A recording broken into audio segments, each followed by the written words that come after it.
اچھا علماء کہتے کس کو ہیں؟ اس کو خوب اچھی طرح سمجھیں. علماء کسے کہتے ہیں؟ قرآن نے ہمیں بتایا کہ علماء کسے کہتے ہیں. قرآن کے الفاظ دیکھو, اللہ فرماتے ہیں هو الذی بعث فی الامین رسولا منہم یتلو علیہم آیاتہ ویزکیہم ویعلمہم الکتاب والحکمہ. اللہ نے فرمایا کہ ہم نے محمد صلی اللہ علیہ وسلم کو بھیجا. محمد صلی اللہ علیہ وسلم کا کام کیا ہے؟ نمبر 1, یتلو علیہم آیاتہ, نبی صحابہ کے سامنے قرآن پڑھ کے سنائیں گے. صحابہ کو صرف لکھا ہوا قرآن نہیں ملا, بلکہ انہوں نے نبی صلی اللہ علیہ وسلم کی زبان اقدس سے سنا بھی ہے.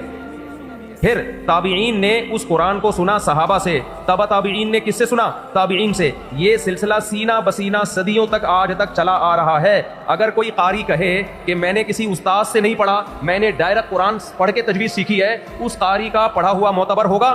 نہیں. وہ قاری واجب الچماٹ ہوگا کہ نہیں ہوگا؟ اب ایسا نہ ہو میرے جانے کے بعد چماٹے لگانا شروع کر دو, یہ بھی واجب الچماٹ ہے, یہ بھی واجب الچماٹ ہے. یہ اصطلاح ہے, ٹرم ہے. اس قاری کا سلسلہ متصل نبی صلی اللہ علیہ وسلم تک پہنچنا ضروری ہے. وہ قاری کہے گا میں نے اپنے استاذ کو ایسے سنا, اس استاذ نے اپنے استاذ سے ایسے سنا, ہوتے ہوتے ہوتے ہوتے کہاں تک پہنچے گا یہ سلسلہ؟ نبی صلی اللہ علیہ وسلم تک.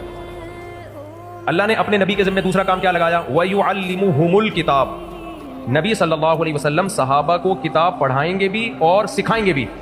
اب بتاؤ قرآن جو ہے یہ اردو یا بنگلہ دیشی زبان میں نازل ہوا تھا یا عربی میں نازل ہوا تھا؟ عربی میں. اور صحابہ کی مدر لینگویج کون سی تھی؟ عربی تھی. تو ان کو کیا ضرورت تھی کہ نبی ان کو قرآن سکھائیں؟ بھائی قرآن تھا, وہ پڑھ کے سیکھ جاتے.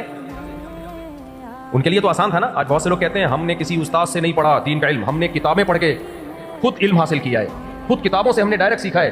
بھائی کتابوں سے, کتاب میں سب سے بڑی کتاب قرآن ہے.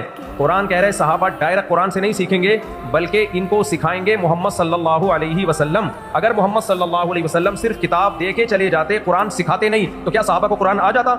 نہیں آتا. اب مجھے ایک بات بتاؤ, جب صحابہ قرآن سیکھنے میں نبی کے محتاج, تو تابعین ڈائریکٹ قرآن سیکھ سکتے ہیں؟